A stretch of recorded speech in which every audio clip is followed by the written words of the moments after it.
ini juga warga Pak Hedi, Pak RT, dari Pak DKM, Pak Mariati, Ketua DKM, dan warga terutama RT 11 dan RT 21. Jadi memang yang paling utama kita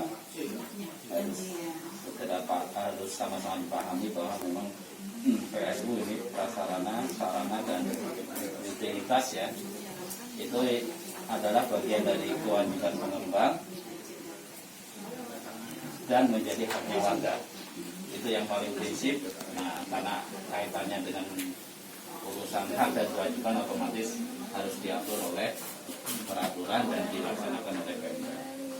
Nah, itu yang paling utama menurut saya, prinsip bahwa warga selaku pembeli dari sebuah perumahan itu kalau dibandingkan kalau mereka beli di kampung pasti kan harganya beda, karena di perumahan asumsinya udah diberikan fasilitas yang lebih, jalannya udah ada, drainase ada, ya tadi PSU lah udah disiapkan otomatis. Kalau hitung-hitungan pengembang harga 1 meter di kampung itu seperempatnya atau sepertiganya harga di perumahan biasanya, mengakomodasinya begitu.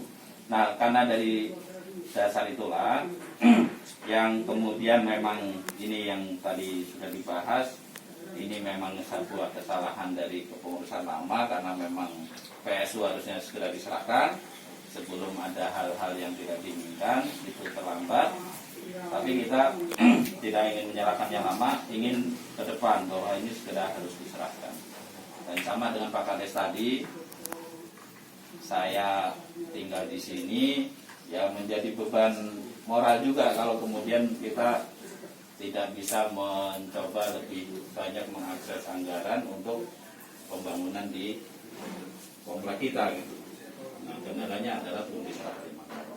Nah, kemudian kita udah sama-sama memproses serah terima, dan perkembangannya kemarin saya ngobrol dengan Pak Kadis, Pak Sekdis DPKPP yang proses ini, itu memang sebenarnya paling utama adalah urusan adanya beberapa pelanggaran tidak sesuai dengan set plan. Kemudian yang kedua, belum ada sertifikat ya Pak ya, sertifikat yang itu menjadi persyaratan sebenarnya.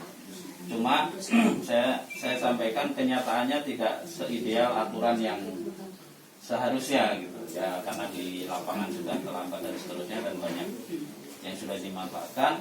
Solusinya bagaimana? Pak Kadis maupun Pak Sekdis menyampaikan ke saya, Pak, ada sebenarnya solusi-solusi yang bisa diberikan, tapi detailnya memang harus diobrolin, tidak bisa pakai surat atau apa gitu Pak. Nah, itu yang saya sudah sampaikan ke Pak Eko ya kemarin. Saya siap menemani untuk mari kita ngobrol gitu ke dinas, sehingga proses serah terima bisa parsial, berapa yang sudah dinyatakan fix, final diserahkan, termasuk kaitan dengan sertifikat. Itu kemarin juga ada solusi, kalau memang Yasdum tidak memungkinkan menganggarkan, mungkin kita bisa obrolin dengan pihak desa menjadi bagian aset desa yang diserah terimakan oleh desa ke Pemda, atau sebaliknya aset Pemda yang diberikan kewenangannya atau pengelolaannya ke desa gitu. Karena banyak tanah-tanah yang asal usulnya mungkin ada dan seterusnya, yang itu memang ada kendala untuk serah terimanya secara resmi harus disertifikat. Itu ada kendala siapa yang mensertifikatkan, itulah dulunya. Itu bisa dibicarakan. Nah, kaitan dengan ini yang ingin saya obrolkan, sebenarnya ingin saya usulkan ya ke Yasdum terutama, bahwa sekarang pelanggaran itu sudah banyak Pak. Pelanggaran yang sifatnya di pribadi ya, menjadi kapling atau diperjualbelikan lah, ataupun pelanggaran yang tadi tidak sesuai peruntukan. Kalau saya sangat membedakan ini, kalau pelanggaran dipakai untuk pribadi itu sudah jelas mengambil alih yang bukan haknya gitu. Ya saya kurang tahu, bisa keluar sertifikat dan seterusnya, ada kekeliruan atau ada kesengajaan, saya kurang tahu. Tapi yang jelas itu real ada.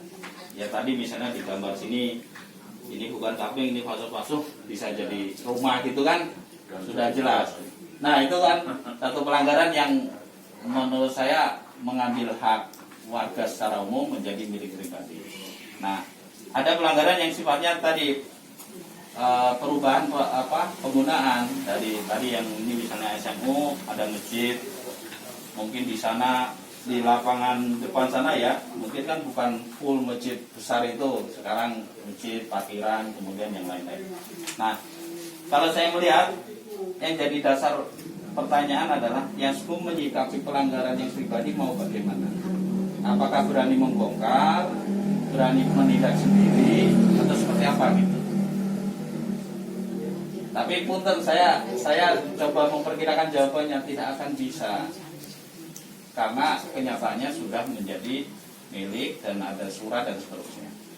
Begitu juga ini yang pribadi ya, saya rasa ya semua akan sangat berat untuk kemudian misalkan Pemda harus bersihkan dulu, kayaknya berat.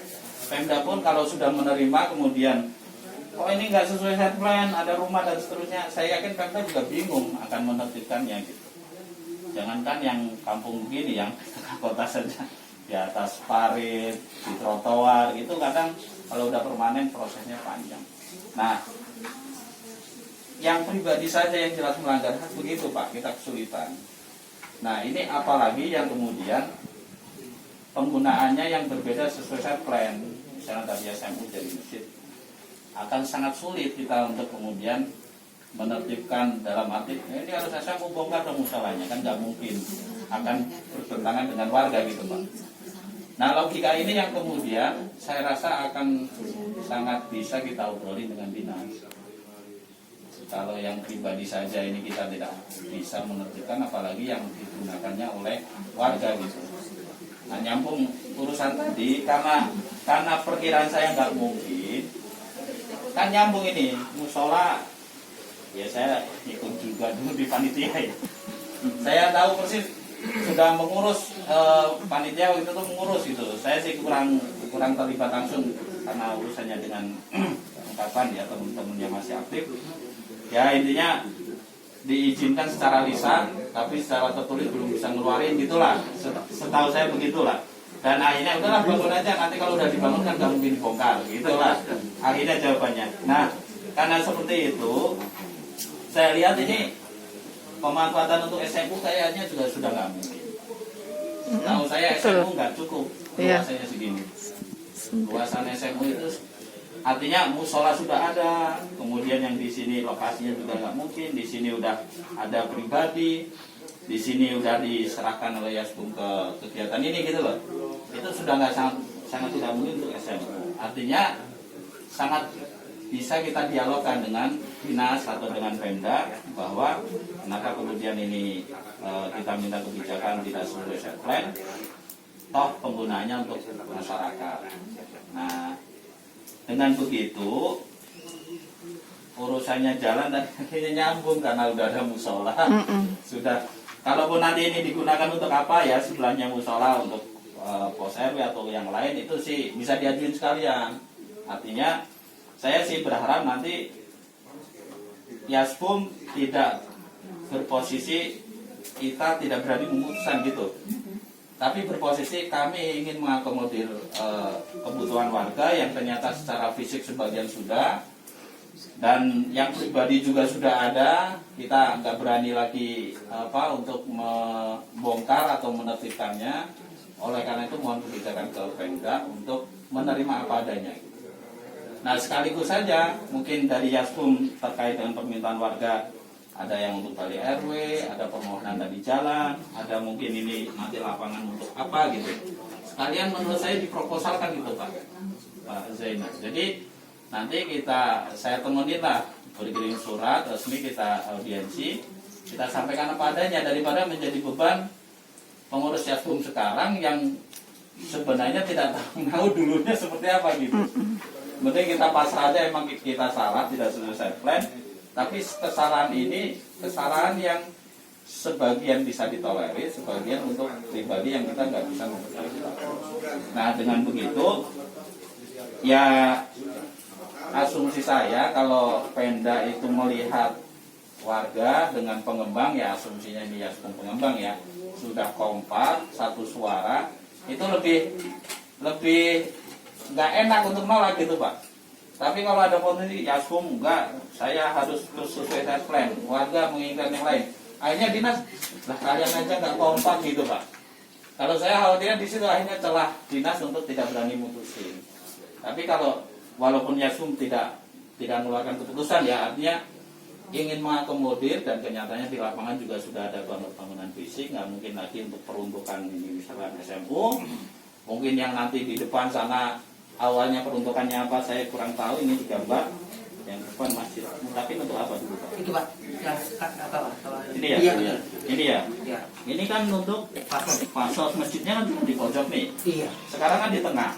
iya. Nah itu kan termasuk. Maksudnya penting kita ajukan aja padanya sekarang. Ya kenyataannya memang seperti itu. Dibongkar juga nggak mungkin. Biar apa adanya gitu loh Pak. Kita sampaikan gambar terbaru begini, gambar lama begini, minta tolong disahkan. Sehingga saat serah terima tidak ada yang kita bohongin gitu Pak. Ini pura-pura masih sesuai peruntukan, tapi kenyataannya enggak. Ini pura-pura masih luasannya sama, ternyata udah berkurang gitu. Nah itu mungkin lebih nyaman gitu. Dan nanti ya sama-sama mungkin Pak Kades, ajak perwakilan warga, Yaskum, dan saya juga. Sehingga memang kita menjadi satu pihak yang sudah kompak, dan kita minta kebijakan dari Pak Ibu Bupati dalam hal ini melalui Dinas DPKPD. Nah itu saya rasa lebih nyaman untuk Yaskum, dan lebih nyaman juga warga merasa ya Yaskum bersama kita, bukan Yaskum, wah Yaskum ngalang-ngalangin nih, sudah menyampaikan nggak bisa.